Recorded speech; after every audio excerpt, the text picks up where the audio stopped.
বন্ধুরা, ঈদের আগেই বাংলাদেশে ঈদ উদযাপন হলো এবং আজও সেটা চলছে। কারণটা আমাদের প্রত্যেকের কাছে স্পষ্ট। আমরা প্রত্যেকে জানি যে কেন ঈদ উদযাপন হচ্ছে বাংলাদেশে। কারণ বাংলাদেশের সদ্য পাতানো নতুন বাপ কালকে ভারতকে হারিয়ে দিয়েছে। 2023 সালের ওডিআই ওয়ার্ল্ড কাপের ফাইনাল ম্যাচের পর এই প্রথম ভারত কোনো আইসিসি ইভেন্টে হারল। কন্টিনিউ জিতে আসছিল, একটা হার হলো এবং এটা নিয়ে কাংলুরা টেবিল নিয়ে বিশ্লেষণ শুরু করে দিয়েছে যে ভারত যেহেতু একটা ম্যাচ হেরেছে তাহলে কি ভারতের ফাইনালে যাওয়ার রাস্তা বন্ধ, মানে সেমিতে যাওয়ার রাস্তা বন্ধ হয়ে গেল।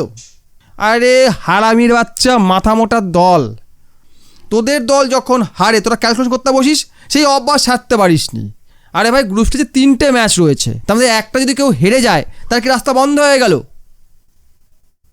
তোদের মতো মাথা মোটা বাচ্চারা এরকম ক্যালকুলেশন করতে বসবে। সাউথ আফ্রিকা বর্তমান ক্রিকেটে একটা অন্যতম ভালো দল। দ্বিতীয় কথা, কালকে ভারত যাচ্ছে তাই খেলেছে, ব্যাটিং একদম বিধ্বস্ত হয়ে গেছে, মানে খেলার ইচ্ছা ছিল না এরকম মনে হচ্ছে আমার দেখে। আমি তো অর্ধেক ম্যাচ দেখা পড়া বন্ধ করে দিয়েছি যে দূর ভাই কী করছে এটা। আর কালকের ম্যাচটা যে হেরে গেছে, একটা ম্যাচ হারতেই পারে, কন্টিনিউ জিতে আছে, একটা গ্যাপ হতেই পারে। যেমন ওডিআই ওয়ার্ল্ড কাপে ভারত একটা ম্যাচও হারেনি, গ্রুপ স্টেজে কোনো ম্যাচ হারেনি, সেমি হারেনি, একদম ফাইনালে গিয়ে গাড্ডু খেয়ে গেছে। আমি চাইছিলাম যে একটা ম্যাচ হারুক, অন্তত একটা হারুক।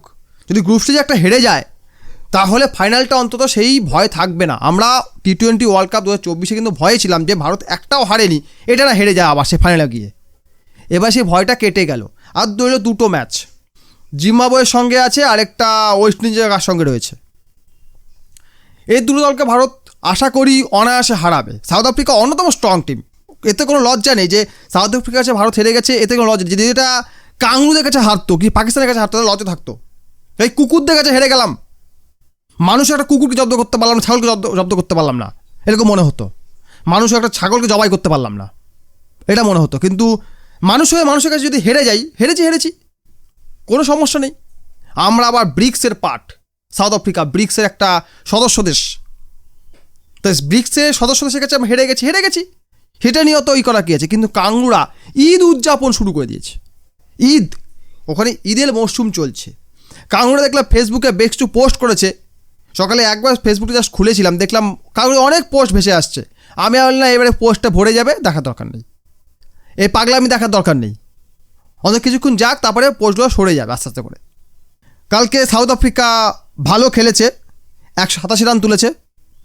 জবাবে ভারত 111তে বান্ডিল হয়ে গেছে।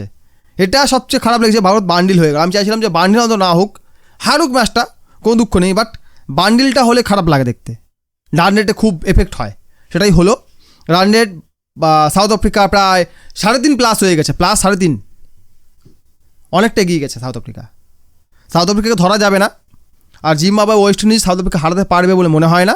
সাউথ আফ্রিকা টেবিল টপ করবে, এটা কনফার্ম। এবার সেকেন্ড পজিশনে কে যাবে, ভারত যাবে না কে যাবে, আশা করি ভারতই যাবে। তো যাই হোক, কালকে প্রত্যেকটা ভারতীয় ব্যাটসম্যান খারাপ খেলেছে। ঈশান কিষান 0 করেছে, অভিষেক 15 করেছে, তিলক বর্মা 1, সূর্যকুমার 18, প্রতিটা ব্যাটসম্যান কাল খারাপ খেলেছে। ওয়াশিংটন সুন্দর 11, শুধুমাত্র শিবন দুবে 42 করেছে। বাকি প্রতিটা ব্যাটসম্যান, হার্দিক পান্ডিয়া 18 করেছে, রিঙ্কু সিং বা আর্শদীপ সিং, বরুণ চক্রবর্তী, জাসপ্রীত বুমরা, এদের কথা আমি ভাবছি না, এরা বলার। রিঙ্কু সিং অলরাউন্ডার, কিন্তু বাকিটা সব বলার, লাস্টের 3টে বলার। তবে এদের কথা আমি বলছি না, কিন্তু খারাপ খেলেছে। আর ওদিকের কে খেলেছে, সবচেয়ে ভালো খেলেছে ডেভিস মিলার, ঠিক আছে, এরা খুব ভালো খেলেছে এবং ভালো খেলেছে বলে ভালো ফলটাও পেয়েছে।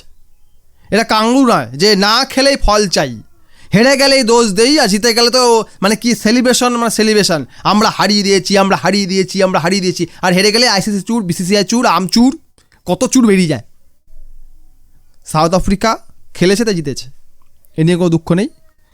আর কালকে ম্যাচটা হেরে গেছে, স্বাভাবিক একটু তো খারাপ লাগছে, কিন্তু সেরকম কোনো খারাপ লাগছে না যে অনেক ক্ষতি হয়ে গেল। একটা হেরেছে বরঞ্চ ভালোই হয়েছে একদিকে, যে ফাইনালটা অন্তত সিকিওর, যে আমরা ফাইনালে হারবো না, বাকি ম্যাচগুলো হারবো না, একটা ধাক্কার দরকার ছিল। ভিডিওটা লাইক করুন, কমেন্ট করুন, বন্ধুদের সঙ্গে শেয়ার করুন আপনার মূল্যবান বক্তব্য এই ভিডিও কমেন্ট বক্সে অবশ্যই করুন। ভিডিও দেখার জন্য অসংখ্য ধন্যবাদ।